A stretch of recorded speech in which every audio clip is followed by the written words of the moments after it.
Hello, my name is Mikael Nordfors, and today I'm going to share some experiences from my life about my so-called spiritual awakening.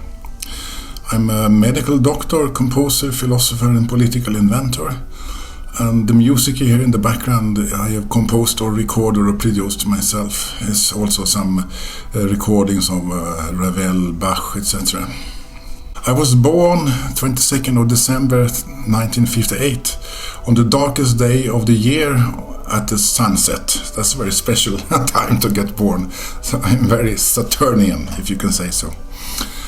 And so I was also an astrologer. In my horoscope you could see that I have very, very many talents, but also a hard life. A very big cross to carry. And I will explain more about this. I was born in the most wealthy, peaceful area of Sweden called Lidingö, a suburb of Stockholm, like the Beverly Hills of Sweden. And Sweden was the richest country and the most peaceful country in the world by then, in the 60s and 50s, until it deteriorated to what it is today. Because Sweden made money on all the wars and stayed neutral, like Switzerland.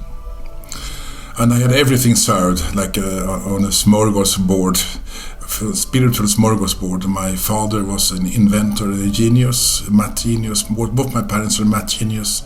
Everybody in my family was best in school for many generations. And all their friends were professors and artists and composers, etc. So I had everything served to me. I have read all the Russian literature when I was 12. Dostoevsky, Tolstoy, War and Peace, all these big novels, maybe 13. And I read all the Buddha, all the Krishna, everything, Oriental philosophy, Western philosophy. I was very active. I was wanted to know the truth. What is the truth? Why are we here? I was very passionate in that. I started meditating, transcendental meditation. I was 13.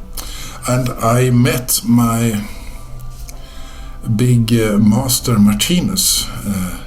Already when I was 7, I went to his center in Denmark, and my mother brought me there, and I had all the books in my bookshelf, so I could read everything in my home that I wanted for my spiritual growth.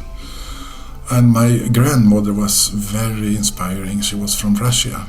She had a Russian soul. And her father was one of I think he knew Tolstoy. So I had this culture, the Tolstoyan culture with me. And she was praying all the time for me. She was praying and she was very religious. She was actually an amazing woman. She was so loving, it's unbelievable how loving she was. So such a passion. Every time I had a test in school, she was praying for me. It was such a blessing to have her as a grandmother. Thank you, Xenia. Her name was Xenia Stenborg. So I had very many gifts from my childhood and some challenges too. Among all these geniuses, my daughter, I used to say my daughter, but she's actually my sister. But I became a father very early because my sister is mentally retarded and she's now in an institution in Lidingö, still in Sweden. And that is my big trauma in life. I try to help my sister. And I became an expert in helping, people who are not so smart, not so good. I was trained from when I was 3 years age to do this. And that gave me lots of compassion with the weak. And that's why I became a doctor later in my life, because I wanted to help the weak ones. And that's my name, Mikael. Michael is the archangel that helps the weak ones to protect them against the evil. And I think that's actually my mission in life. So I am like the Archangel Michael. But I confronted myself with Martinus, the Third Testament. Martinus was a pagan boy from Denmark who had no education. And he was very religious but was not dogmatic. And he had a vision of Christ. When he had a problem, he just asked himself, what would Christ have done in my situation, or Jesus done in my situation? And then he got the answer from God and he followed it. And that's a very good method. And that led him to something he called the big cosmic birth. So when he was 30 years old, he sat down and meditated. A friend gave him a book about meditation, and he sat down in a comfortable chair, and he saw heaven after heaven after heaven opening for his eyes, and he could see all the mysteries of the universe. And after that he got something he calls cosmic consciousness. That means the intuition, that, you know, the spark, that is the spark behind all the big inventions, Edison, Tesla, you name it, Leonardo da Vinci, this divine spark. This became controlled. He could get it whenever he needed. So he could see the answer to all the issues in the world. He said he called this, if you call this books, he wrote 6,000 pages, and he talked many lectures. And I read it all until I was 17. I was totally fascinated by him.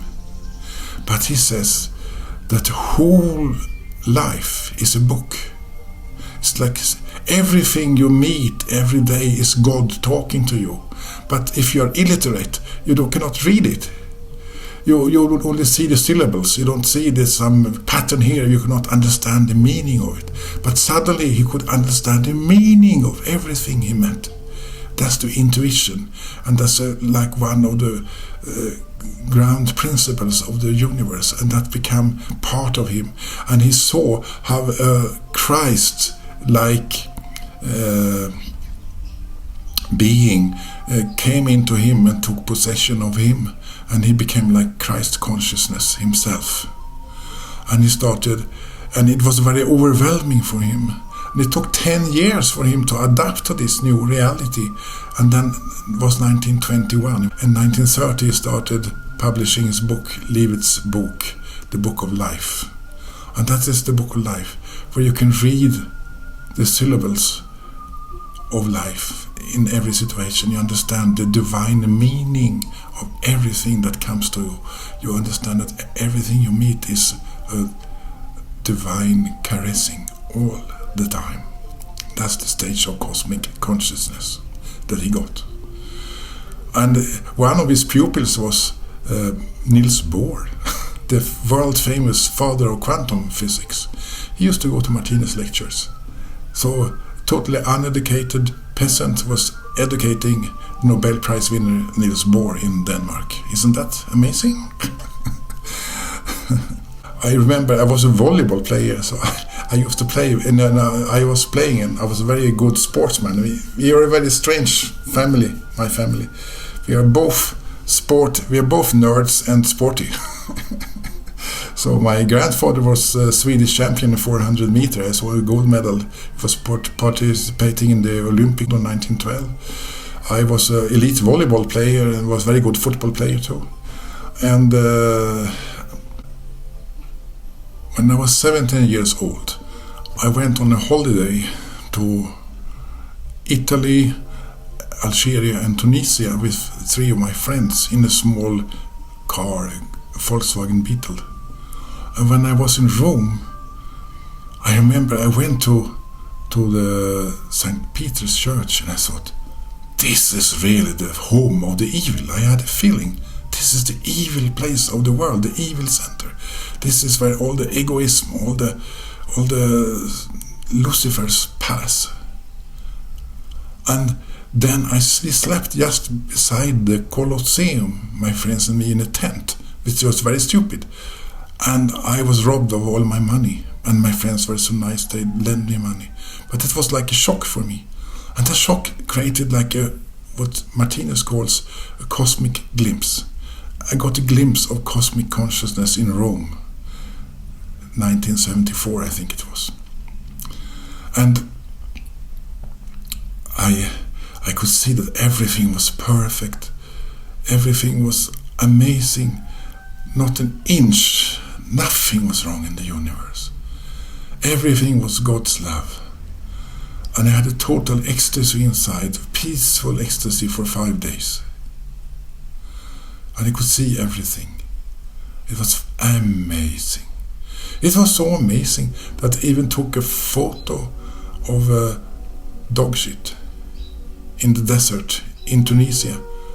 because that dog shit in that state was so beautiful. It was more beautiful than Mona Lisa.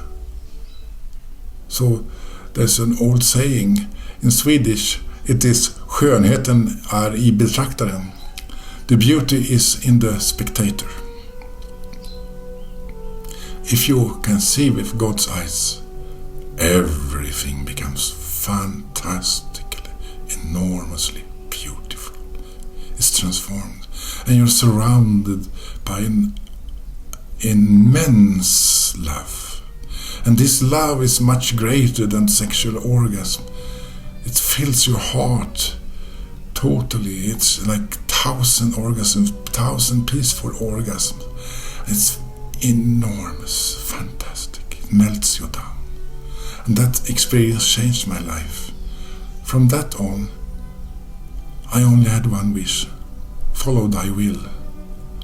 I trusted God completely. So I let God lead my life all the time. And that is a very interesting journey. And then after a while, God gave me a choice. I saw very clearly there's a real God reality, like the light and the human world. And I was not really aware of what it was. You know, and now I see that was Jesus or Lucifer. You can call it many names, light or darkness.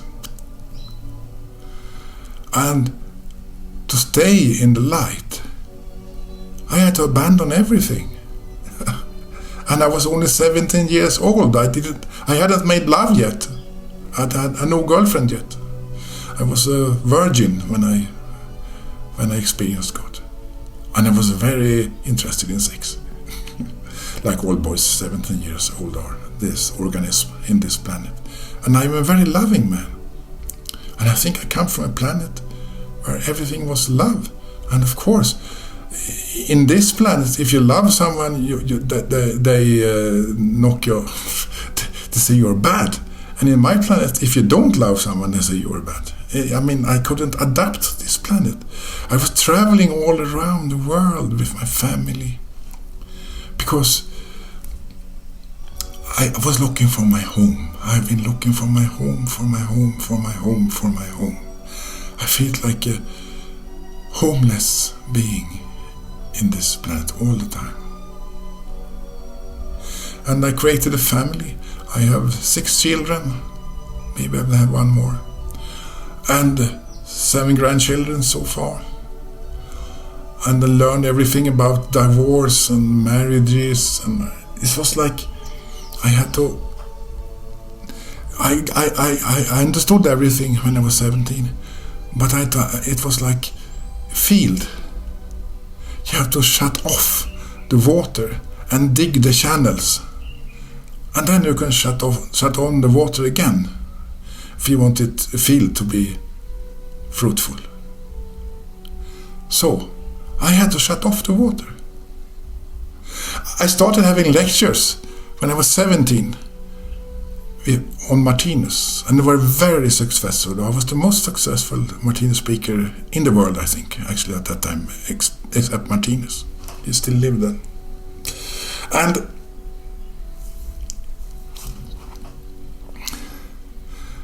suddenly, just during one lecture, I stopped speaking. Like, I could speak perfectly, always from inspiration, but the electricity was gone. It was in the library in Göteborg in Sweden. So God shut off the water. No more water. We have to dig. Start digging, he said to me. So I dig. I learned how to play piano. I learned how to compose. I have to train. I learned how to learn medicine, everything about alternative medicine, everything about conventional medicine, everything about politics, everything about philosophy. I studied. I'm one of the most studied persons in the world. I can easily say that. There's not many people who beats me on that one. I'm very well educated. I have a passion for study. So God told me, study. And I also studied suffering. I was studying divorces. I studied sex.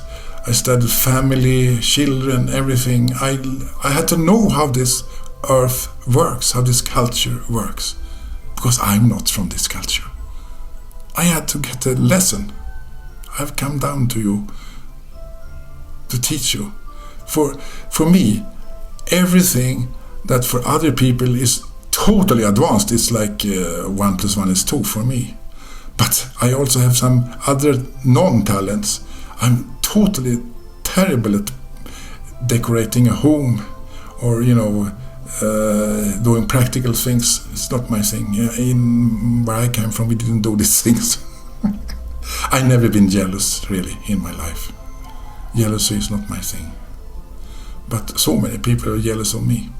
And I couldn't understand jealousy because I didn't possess it myself. So I was like I was like lost in this world, I went into lots of Bhagwan, New Age stuff, and, I tried to find friends, basically. I was traveling all over the planet. I was working as a musician. I was working as a street musician for 10 years. I was the highest paid beggar in the world. I made more money than a doctor on the streets. I was playing Bach D minor concert in the big square of Stockholm, or Adagio in G minor by Albinoni, in my own music. And you hear my music in the background now when I speak. I became a musician. I produced 8 albums, 4 CDs. I made a book. I have a family here, you see. 6 children and 7 grandchildren so far. I made a book about how to reform democracy, and it's a genius book. It's a new Bible. I shouldn't make advertisement for myself, but I have something I inherited from my father. My father never lied to me. I'm a very bad liar, and he was always talking the truth, my father. He was a genius, my father.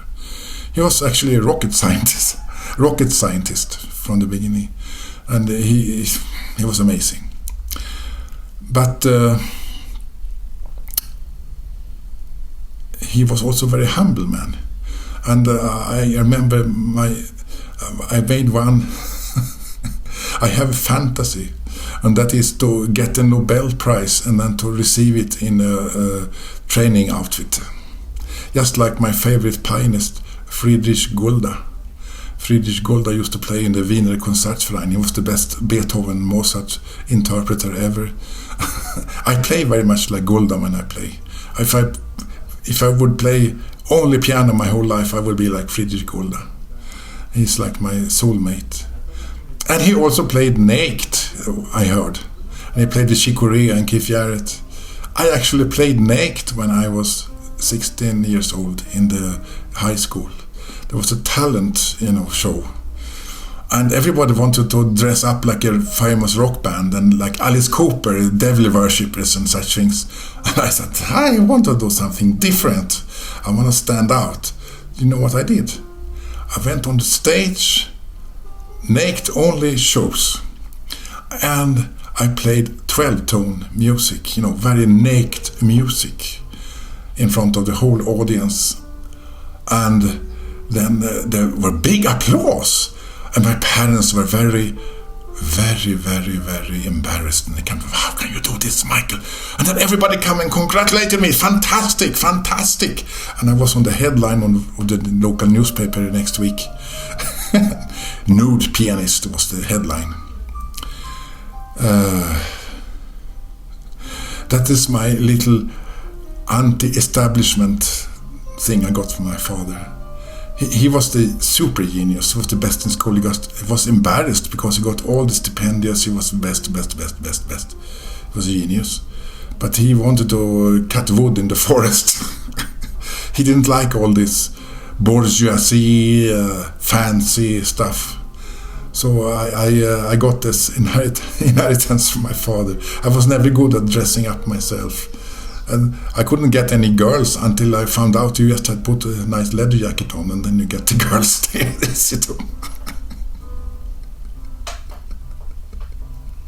Yeah.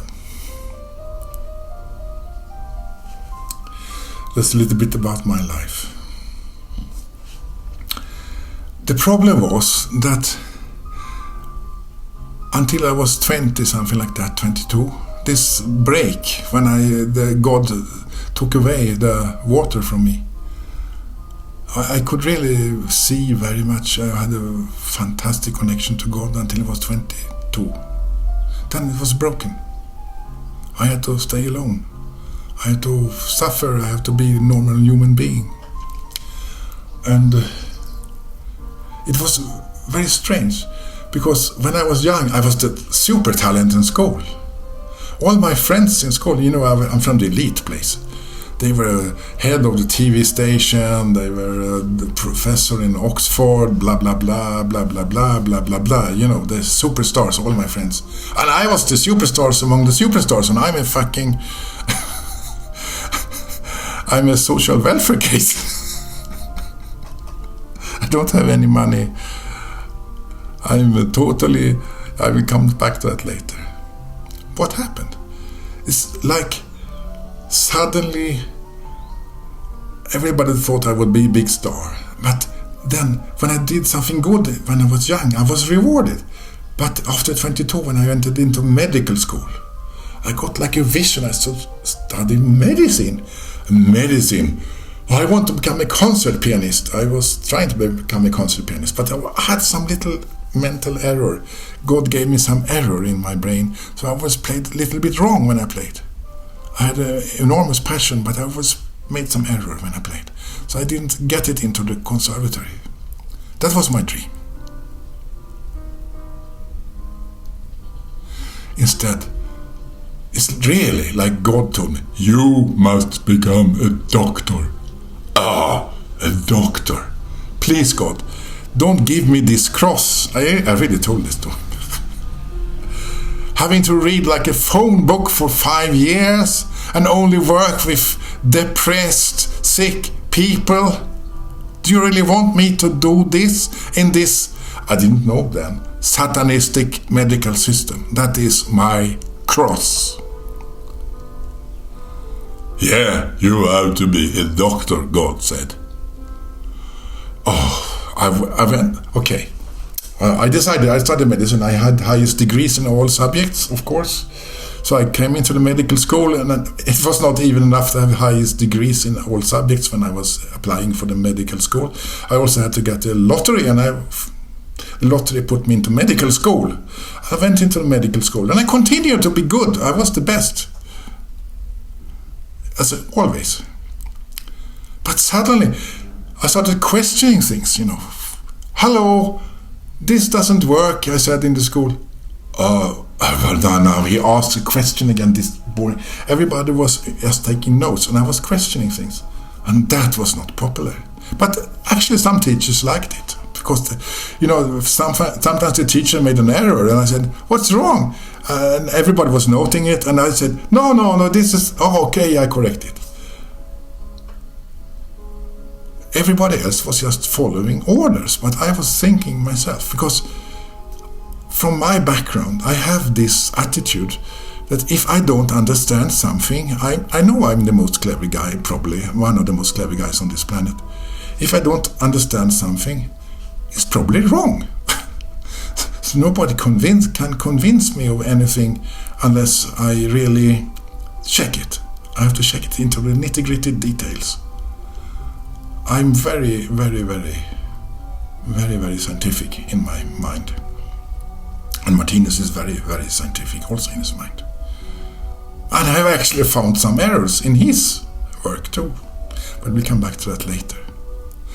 Everybody thinks he's perfect with, I'm saying that nobody's perfect. It's not so easy. It's always 99%. It's always 99%. But then my Golgotha started. Suffering.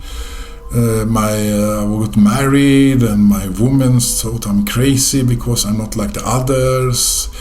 Women were attracted to me because I was, to be honest, I was tall, beautiful, genius, sporty. I mean, it was not hard for me to get a woman. I was not rich, but not poor. I had very good genes, the woman wants to have good genes, so they were, swarming around me. And I was very easy to tempt, because I had this compassion for the weak in my heart. And I remember my sister, Katja, she never had a boyfriend, I think. Maybe. I don't think she ever had, because mentally retarded people don't have boyfriends in Sweden. They're not supposed to have children. They are defects. That's the Swedish mentality. That's the Nazi mentality that actually comes from Sweden. So I had like a principle never to say no to anyone, because I feel so much compassion. Because when I was young, nobody wanted me. Nobody wanted this strange young boy who was very horny, who read Dostoevsky and Tolstoy, Buddha and Martinus. The other ones were working with mopeds and motorcycles, and I was reading Buddha. I was a very strange guy, but I was strong, so I could defend myself. I was also elite sportler in volleyball and football, like my family. My grandfather was Swedish champion 400 meters, etc., etc. My father was doing windsurfing, was one of the first windsurfers in the world. He was doing all kinds of crazy sports. So it's in my family. So I could defend myself. But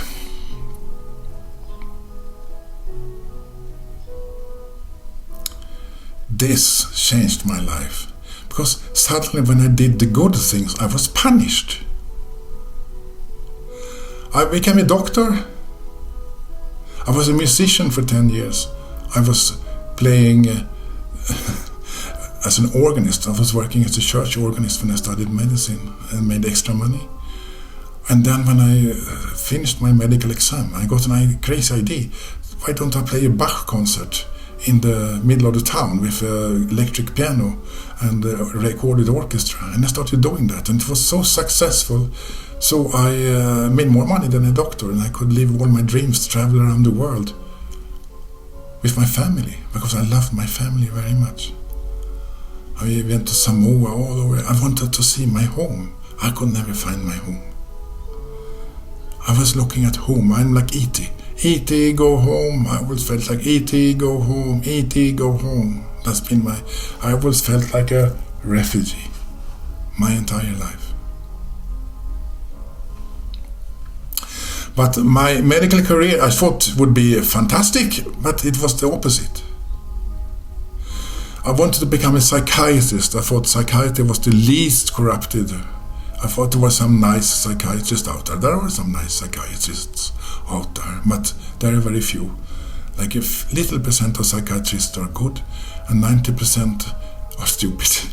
And some are the psychiatrists because it's the easiest way to make money as a doctor, and some are psychiatrists because they are sadists and want to put people into jail basically and give them, maltreat people. That is the reality. But I studied, I was reading so much research. I was so interested in psychiatry. So I was reading so much research that no one else in the world did as much research as me, I think, almost.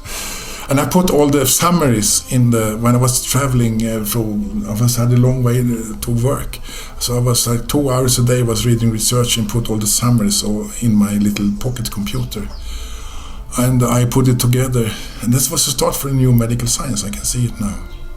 I wanted to organize. I was very organized and ambitious, and I knew more than any professor in psychiatry in Sweden. And the best were impressed by me, and the bad ones hated me because I always knew more, and they didn't like it, And that's not a good thing if you're a doctor. You have to find your place in the hierarchy. So I found a thing about Hypericum, a herb that can cure depression. I found on Medline. Wow, that's amazing. That's the biggest market in the world, antidepressants almost. And in psychiatry, so I wrote a book about Hypericum and depression. It became an American bestseller and was number 6 on the New York Times bestseller non-fiction list in 1997. Together with Harold Bloomfield, who was basically just being famous. So he took all the money and I wrote a book. He's Jewish. He was a famous American writer. I wrote it together with him and Peter McWilliams. Harold Bloomfield was one of the friends of Maharishi Mahesh Yogi. He wrote a book about transcendental meditation also. And then I became famous for Hypericum. But the strange thing was, then I kind of couldn't get work. It was hard for me to get work in Sweden because I wrote about a herb that is curing depression. I didn't know. I didn't know how I was innocent. I didn't know that the medical industry controlled everything. So then I came on the blacklist. And then it was even worse. I had problem to keep my work. I couldn't keep I wanted to make a doctorate in psychiatry in Sahlgrenska in Göteborg. I couldn't get it because somebody was counteracting me. I was the best of the best. But no one wanted me. And I couldn't understand what is wrong. Then I started to create politics. I understood something is wrong here. And I understood that little part of everyone, 2 to 4% are psychopaths and they decide everything. And I found out. And that solution is direct democracy. I started to put part in lots of such things. This is a long story. So I had problems because of my international bestseller about a herbal treatment to depression. Isn't that fantastic? I didn't know about Rockefeller and everything then, or the corruption of medicine. I was innocent. I thought doctors were supposed to heal their patients, and that was why I became a doctor. I wanted to help my sister, basically. I wanted to be empowered to help my sister. That was my wish. So, then my life started to go down. My suffering started. My confrontation with you can call it the guardians of the threshold. So I had started to work like a substitute doctor to finance a big project for direct democracy.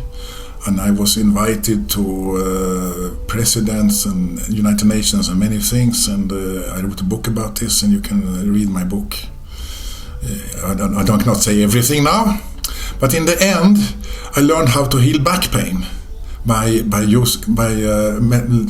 releasing some muscles and ligaments in the deep pelvis, and they are close to the rectum. And I could heal 90% of all back pain in half an hour. And I now developed this method more, and I call it tendon attachment therapy. And I thought, everyone will be happy. I will make a new Hypericum. It was a success for me. I made some money anyway, and I became famous. So I thought I'd continue on this, marketing new fantastic treatments. That's my role in this life. But this time I got a knockout from the devil. Suddenly nobody was interested in learning what I did, and it was terrible, and I was portrayed in the media as the anal doctor, and I was fake, and they did everything to put me down. Because if I was right, 90%, maybe 50% of the pain-killing industry is gone. And some people don't like it, and I was so innocent, I had no clue about this. They destroyed my career, I had to pay all my money for lawyer costs, and I was winning all the time because nobody beats me in science. But anyway, I kept my authorization, and I was suffering a lot, and I couldn't hardly support myself. My wife had to support me, and now she's tired of it, and she has left me.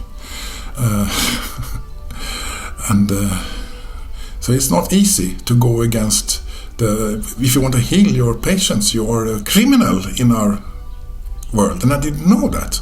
I tell you all doctors, so you know that now. The world is upside down. So when you do good, you got punished. When you do bad, you get rewarded. If you prescribe stupid medicines, painkillers and antidepressants to everyone, then you're rewarded and can go and play golf and have a nice holiday in Seychelles, etc. But if you a nice car, but if you try to heal your patients, you get killed or get your room or reputation killed, and that happened to me.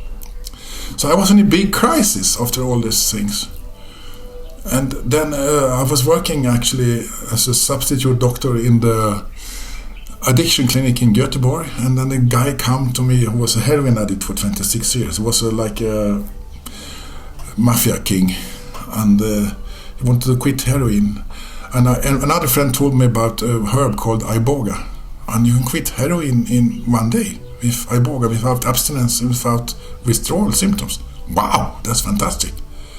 So I checked it out and went to Prague, and I took the treatment myself. Wow, I had an amazing near-death experience. I won't go into details now because it's too boring, but that changed my life also. It was like I could see that my big mistake was that I thought I was like other people. I'm not like other people. I'm from another culture. I'm from another planet. I have to, if I give people what I want to have, everything is fucked up all the time. I have to learn how to communicate to other people like they are small, from another species or small children or something like that. And I could see how advanced I was, and that was my big mistake, actually. So I have to learn how to adapt to other people. And I saw also traumas with my sister.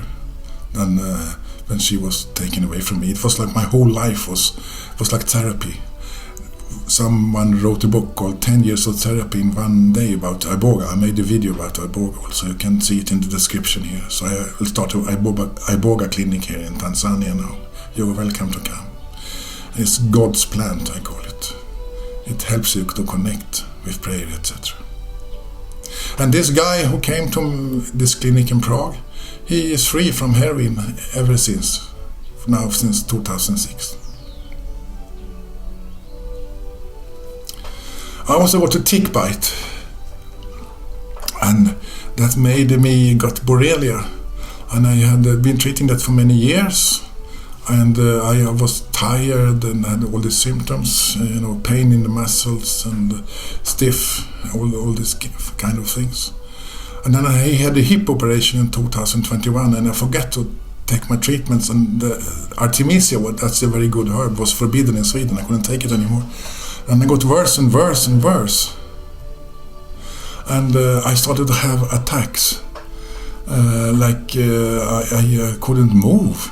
I got paralyzed. I thought I had a stroke, but I didn't. Nobody could explain it because the doctors are not so good. And I was so gone in my head that I couldn't really remember my own recommendations.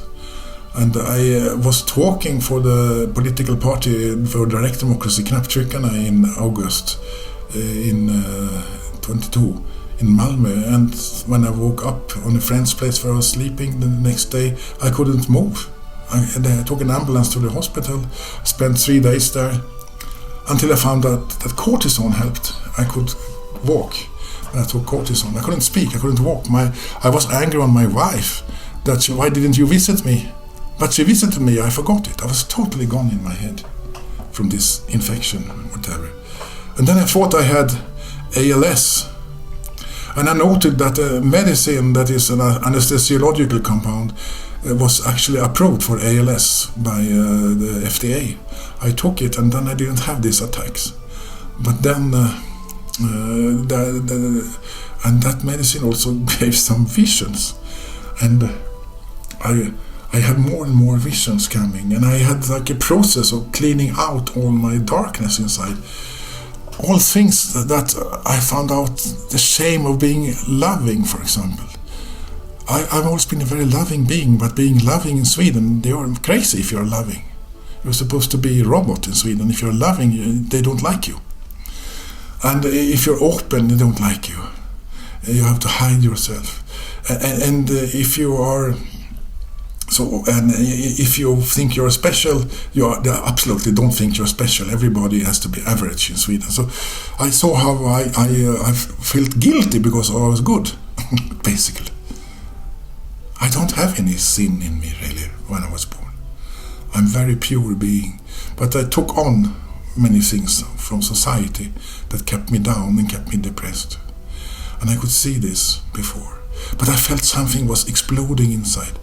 And I was feeling, I cannot be at home, in my home, with my wife, who is a psychiatrist. He will put me into the, emergency psychiatry department. I'm getting crazy. So I went out with my car to a beach in Denmark called Sjællands Odde. You see it here, the beach.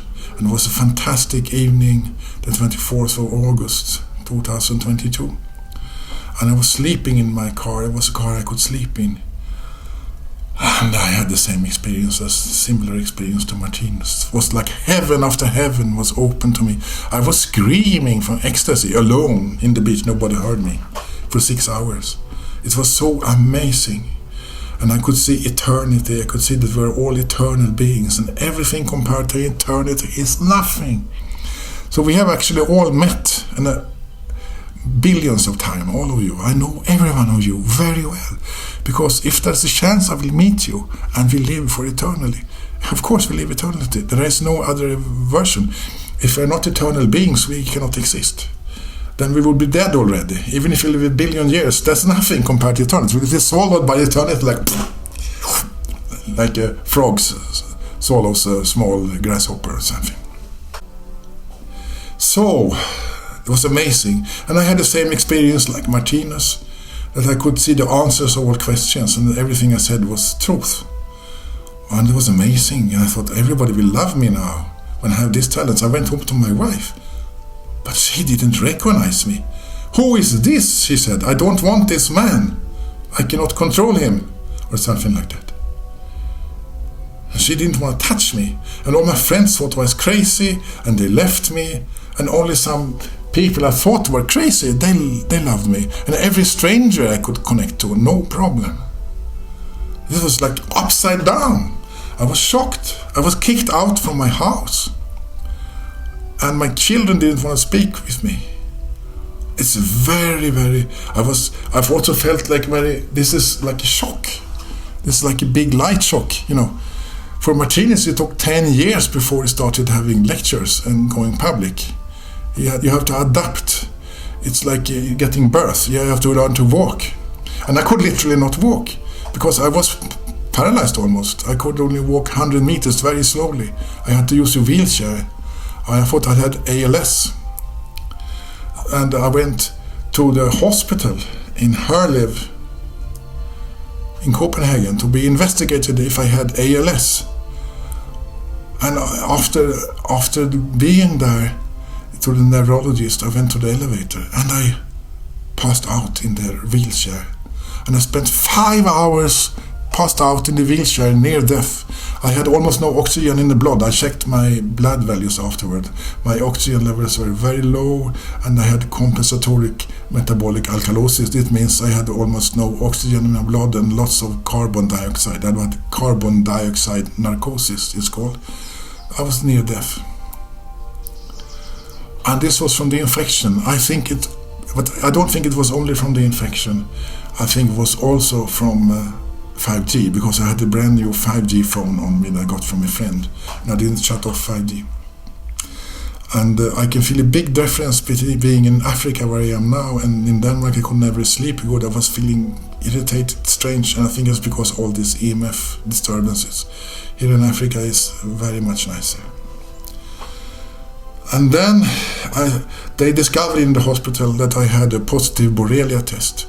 And I started taking antibiotics and other methods too, like chlorine dioxide and the frequency therapy and many other treatments and ivermectin. And now I'm good again, happily. I can walk many kilometers. I intend to climb Kilimanjaro next month. If someone to follow me, you're welcome.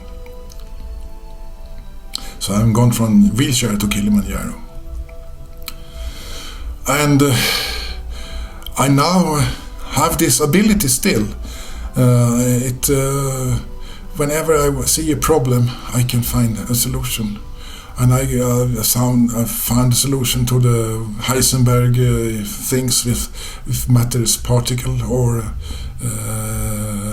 wavelengths, for example. I solved that problem. I'll make another video about that.